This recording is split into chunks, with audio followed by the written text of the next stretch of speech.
RRB JEE 2026 के लिए तैयारी करने बैठ रहे हो, लेकिन एक कंफ्यूजन है जो कि बार बार घूम करके आपके सामने आकर के खड़ा हो जाता है। आज हम इसी कंफ्यूजन को ब्रेक करने वाले हैं, फिर कह सकते हैं कि आपकी तैयारी को इस साल के लिए 2026 के लिए बहुत आसान बनाने। तो कंफ्यूजन क्या है कि पढ़ाई कैसे करनी है। अपने आप से पढ़ाई करके सिलेक्शन हो सकता है या फिर किसी ऑनलाइन कोर्स को लेना ही जरूरी। तो ये बिगिनर्स के माइंड में बहुत ज़्यादा कन्फ्यूज़न करने वाला एक टॉपिक है। इसके सॉल्यूशन तक आप लोगों को ले जाने के लिए आज हम हेल्प करने वाले हैं आपकी। तो हेलो एवरीवन, एक बार फिर से आप सभी का स्वागत है मेरी डिजी ऑनलाइन क्लासेस में। और आज आपके मन का जो सबसे बड़ा कन्फ्यूज़न है उसको हम क्लैरिफाई करेंगे, उसको हम क्लियर करेंगे बहुत सटीक फैक्ट के साथ में।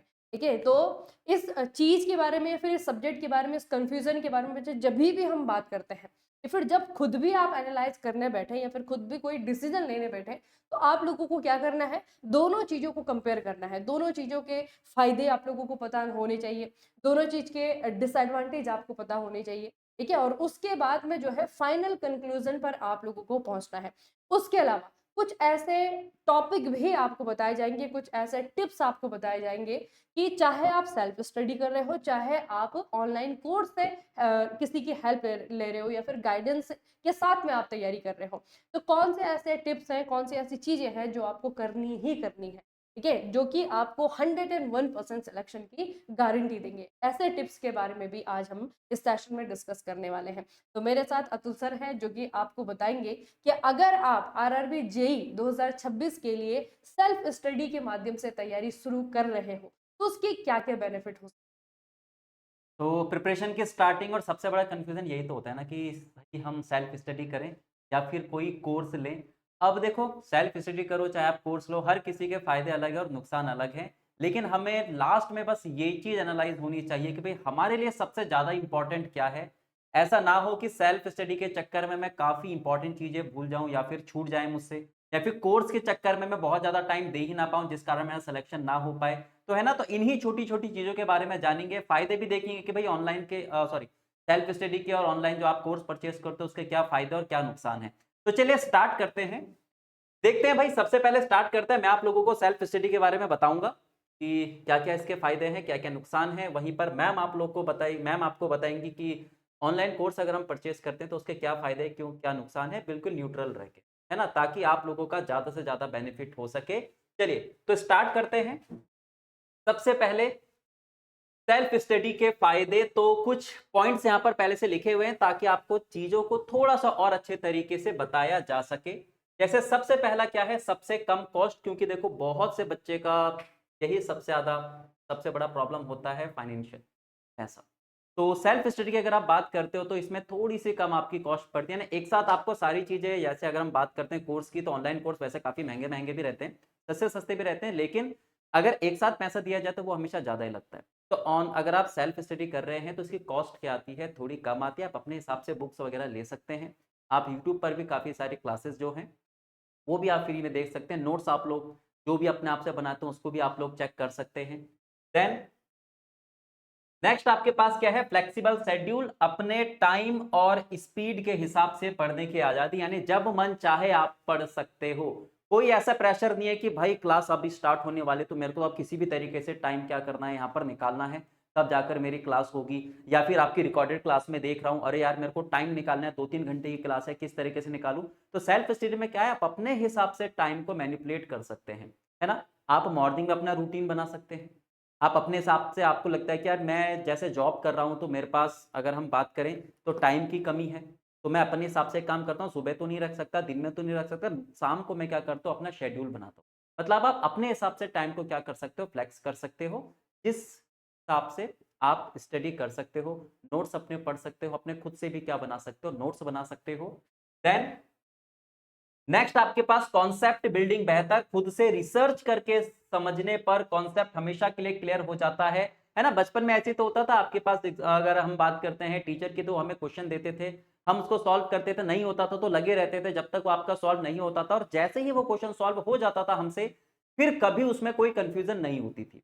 तो सेल्फ स्टडी में क्या होता है कि काफी सारी चीजें हमें ढूंढनी पड़ती है, तो ऑब्वियस सी बात है, जिनके पीछे हम लोग ज्यादा जाएंगे वो चीज़ ज़्यादा हमें क्या रहती है, याद रहती है ना? तो कॉन्सेप्ट अगर मेरे को कि समझ में नहीं आ रहा है, मैं भाई रिसर्च करूँगा, ढूँढूँगा, इधर-उधर हाथ-पैर मारूँगा, तो जितनी मैं मेहनत करूँगा, जब मुझे वो चीज़ हासिल होगी तो ऑब्वियस सी बात है, अच्छे तरीके से मैं उसको समझ पाऊँगा और फिर उसको मैं कभी भूल नहीं पाऊँगा, है ना? ये चीज़ें आपके पास बनती है।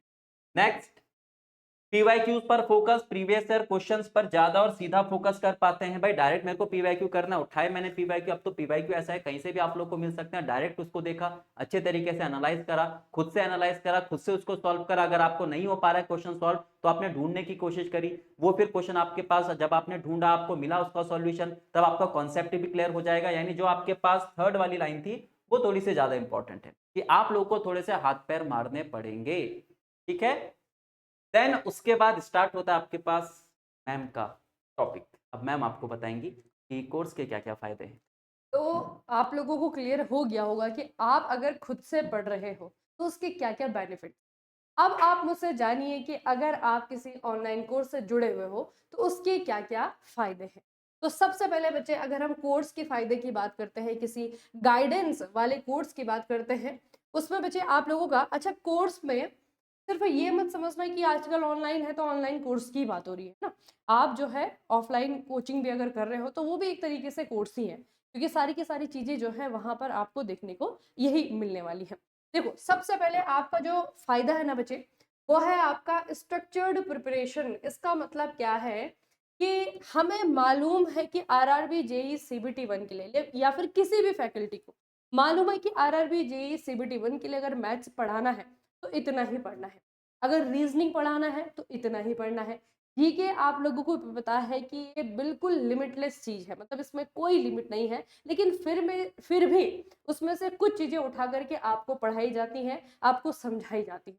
तो बेसिकली क्या है कि हमारे पास में इस एग्जाम को क्रैक करने के लिए क्या है, एक ऐसा स्ट्रक्चर्ड प्लान है ना, जो अगर आप खुद से बनाओगे, ऐसा नहीं कि आप खुद से नहीं बना सकते हो, लेकिन उसमें बहुत ज्यादा समय आपका एनालिसिस करने में लग जाता है, ठीक है। तो वही चीज आपको प्रोवाइड करवाई जाती है कि आप जब प्रिपरेशन करने बैठे तो सिलेबस जो है सिस्टमेटिकली और टाइम पर जो है आपका कवर हो जाए, उसके हिसाब से ही जो है आपकी क्लासेस है। इतनी क्लासेस जीके की है, इतनी क्लासेस रीजनिंग की, इतनी क्लासेस मैथ्स की है, उसी को जो है आने वाले आपके 3 महीने हैं उसमें आपको थ्योरी कंप्लीट करनी है। तो यहाँ पे होता है स्ट्रक्चर्ड प्रिपरेशन। ये नहीं है कि आज मैंने हिस्ट्री पढ़ ली, कल पॉलिटी पढ़ लिया, है ना, फिर जो है 2 दिन बाद फिर मैं दोबारा से जीके की कोई सब्जेक्ट उठा करके पढ़ रहा हूँ, है ना। तो इस तरीके की चीजें या फिर इरेगुलरिटीज कोर्स में नहीं होती।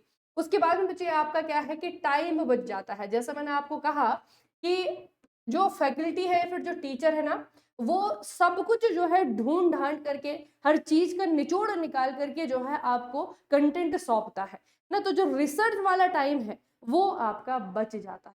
आपको पीवाईक्यू एनालाइज करने या फिर अभी जो ट्रेंड चल रहा है एग्जाम का, उसमें जो नए टॉपिक पूछ रहे हैं उस पे किस तरीके के नोट्स बनने, है ना, ये वाला जो आपका टाइम है वो बच जाता है। वो वाला जो टाइम है बचे, वो आपका बच जाता है। तो टीचर जो है आपके लिए रिसर्चर्स का काम करते हैं। उसके बाद है आपका रेगुलर प्रैक्टिस है। रेगुलर प्रैक्टिस में आपका क्या है कि जब आप क्लास में रहते हो ना, आपको मालूम है जैसे कि अतुल सर आपको रीजनिंग पढ़ा रहे हैं, तो रीजनिंग जब सर आपको पढ़ाएंगे तो ये तो होगा नहीं है जीके की जैसे कि थ्योरी पढ़ा दी आपको, है ना। जब रीजनिंग का कोई कॉन्सेप्ट आपको समझाया जाएगा तो उसके साथ में क्वेश्चन भी करवाए जाएंगे कि अच्छा देखो, एग्जाम्पल के लिए ये क्वेश्चन यहाँ से आता है, ये क्वेश्चन इस तरीके से पूछा जाता है।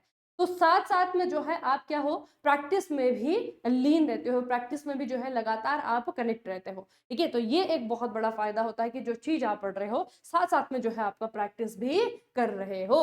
उसके बाद है बच्चे आपका सबसे इंपॉर्टेंट चीज, और यही वो चीज है जिसके लिए अधिकतर बच्चा अपने टीचर से या फिर किसी ऑनलाइन कोर्स से, किसी ऑफलाइन कोचिंग से जुड़ता है, वो है आपका गाइडेंस।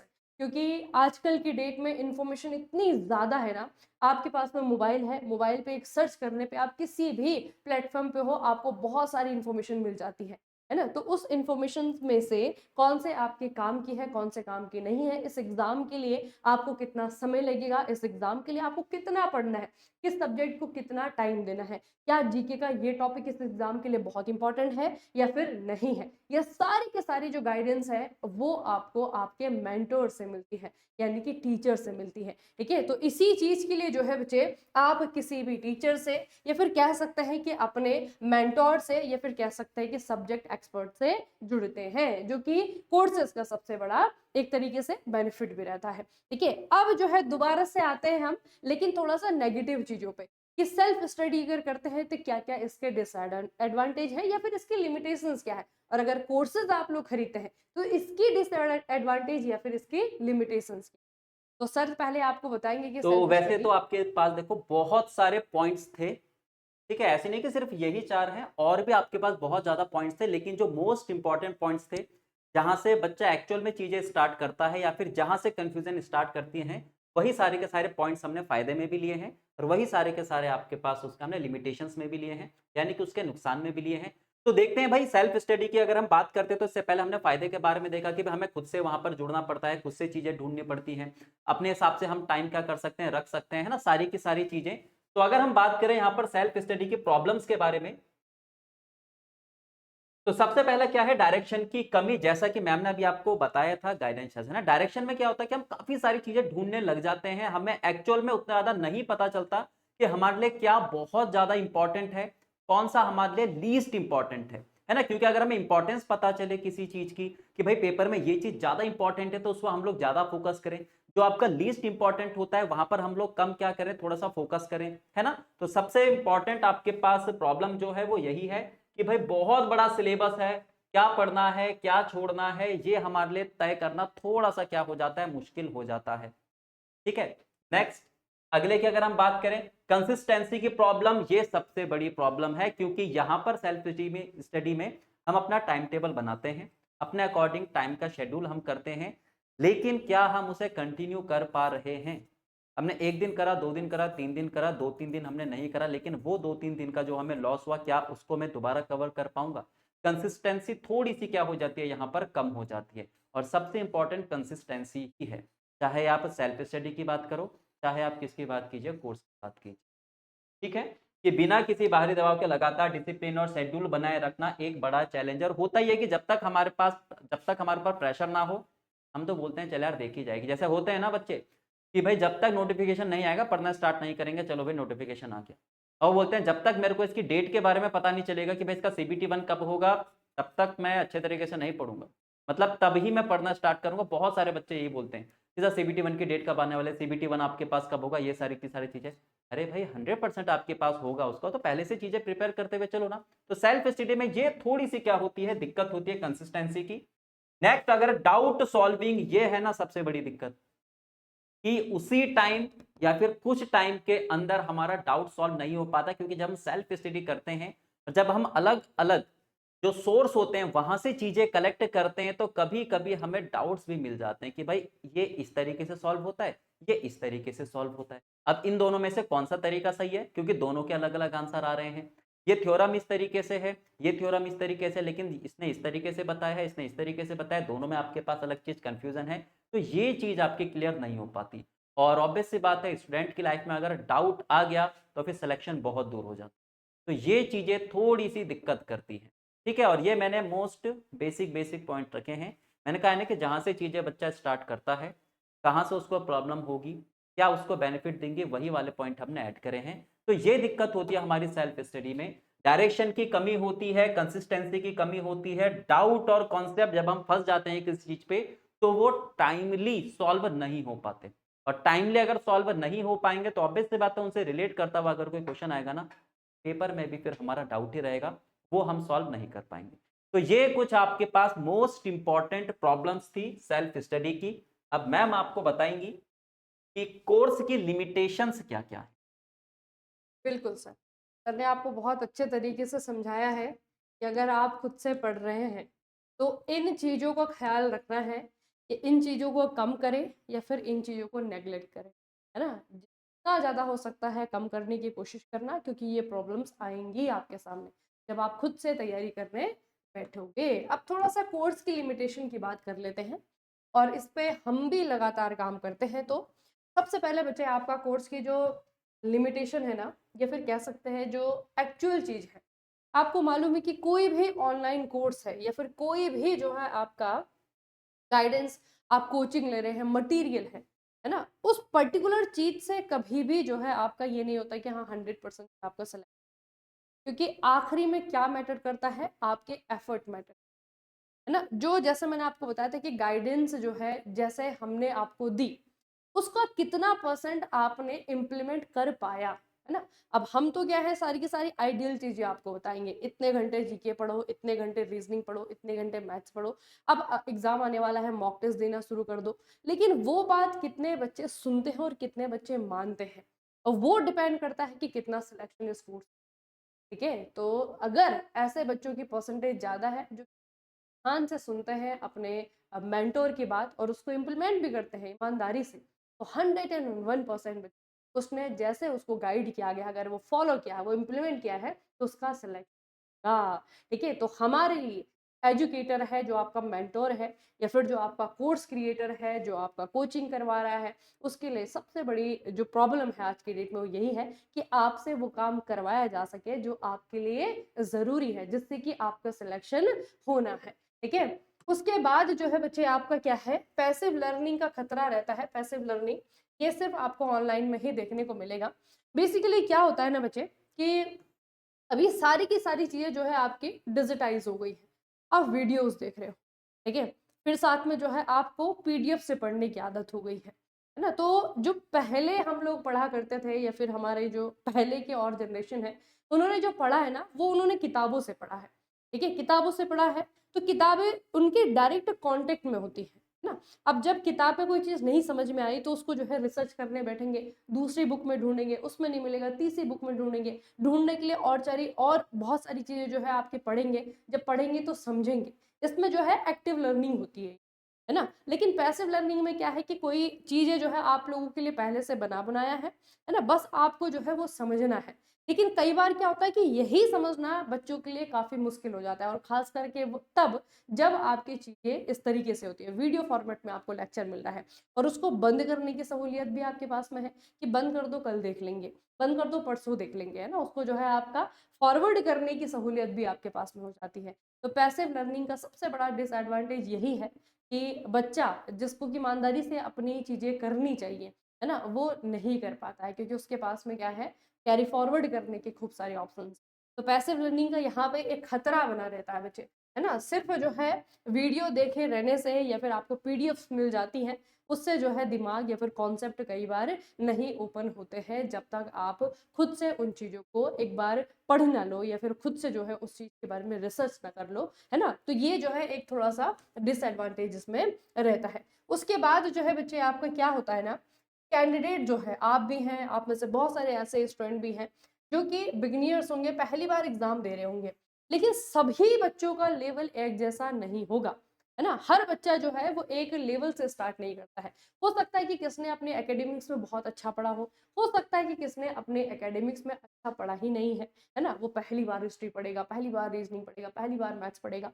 तो जो बिगिनियर भी है वो भी, सभी बिगिनियर एक जैसा नहीं है ना। तो कोर्सेज में आपका क्या है कि लिमिटेशन ये है कि सभी के लिए जो है आपका ये कई बार जरूरी भी नहीं होते हैं। अगर किसी का फाउंडेशन बहुत अच्छा है, उसे मैथ्स आती है, उसे रीजनिंग आती है, उसको बस अपना सिलेबस देखना है, उसको प्रैक्टिस करना है और एग्जाम देने, है ना। तो वो आपका अपने प्रति अवेयरनेस है कि मैं कितना तैयार हूँ इस एग्जाम के लिए, मुझे पीवाईक्यू कितने समझ में आ रहे हैं, मैं कितना कर पा रहा हूँ, कितनी प्रैक्टिस की जरूरत के बाद में ये पूरा सिलेबस मैं कवर कर लूंगा, है ना। तो सेल्फ अवेयरनेस जो है यहाँ पे आपकी अपने लिए काम करेगी। ठीक है, तो ये लिमिटेशंस जो है आपके कोर्सेज की है कि आपका जो लेवल है उस पे डिपेंड करता है कि आपको कोर्स की जरूरत है या फिर नहीं है। ठीक है, तो यहाँ पे बच्चे सारी चीजें हम लोगों ने कंपेयर कर ली हैं, लेकिन एक अल्टीमेट ट्रूथ के बारे में सर आपको बताएंगे कि रियलिटी एक्चुअल में क्या है, क्योंकि ये रियलिटी ना ये आपको हेल्प करेगी किस चीज के लिए, कि कोर्सेज की तरफ जाना है या फिर सेल्फ स्टडी करनी है, क्योंकि डिसीजन तो लेना है, हम सिर्फ डिस्कस करके छोड़ नहीं सकते हैं। है ना? डिसीजन लेना पड़ेगा हमें कि हमें अगर कोर्स भी लेना है तो जल्दी से लें, क्योंकि आपको बताया कि एग्ज़ाम जो है आपका वो बहुत जल्दी हो रहा है, क्योंकि जिस तरीके से शेड्यूल हो रही हैं चीज़ें, है ना? तो एग्ज़ाम के लिए बहुत ज़्यादा समय है नहीं आपके पास में। तो अगर आपको डिसीजन लेना है तो अभी लेना पड़ेगा कि मुझे खुद से तैयारी करनी शुरू करनी है या फिर किसी के साथ में कोर्सेज़ में जुड़ जाना है, ठीक है? तो उसके बारे में सर आपको एक रियलिटी चेक देंगे, थोड़ा-सा ध्यान से सुन। तो अभी तक हमने बात कर ली, जो मेन आपके पास सेशन था कि भई सेल्फ स्टडी और कोर्स। हर किसी के अपने फ़ायदे हैं। भाई सेल्फ स्टडी में हमें अपने हिसाब से टाइम मिल रहा है।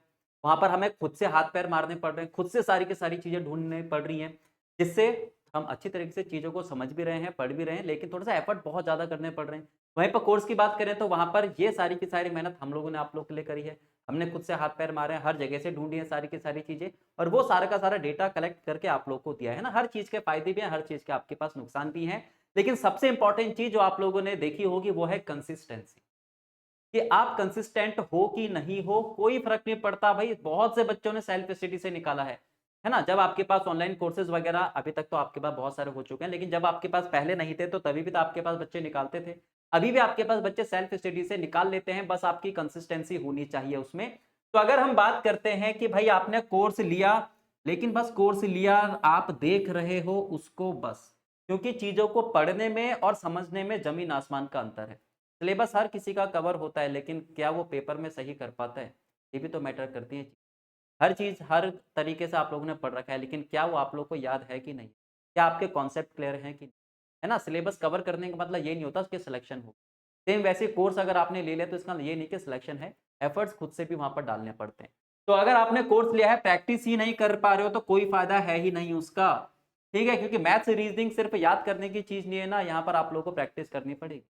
जब तक प्रैक्टिस नहीं करोगे, स्पीड नहीं बनेगी, एक्यूरेसी आप लोग की नहीं बनेगी। स्पीड एक्यूरेसी नहीं है तो ज़्यादा क्वेश्चन आप लोग सॉल्व नहीं कर पाओगे और ऑब्वियस सी बात है, ज़्यादा क्वेश्चन सॉल्व अगर नहीं कर पाओगे तो फिर सिलेक्शन कैसे होगा? क्योंकि मेरिट आपके पास 30, 40, 50 नंबर थोड़ी ना जाती है, 70 के प्लस ही जाती है। तो अच्छा खासा आप लोग को वहाँ पर अटेम्प्ट करना पड़ेगा और एक्यूरेसी के साथ करना पड़ेगा, है ना?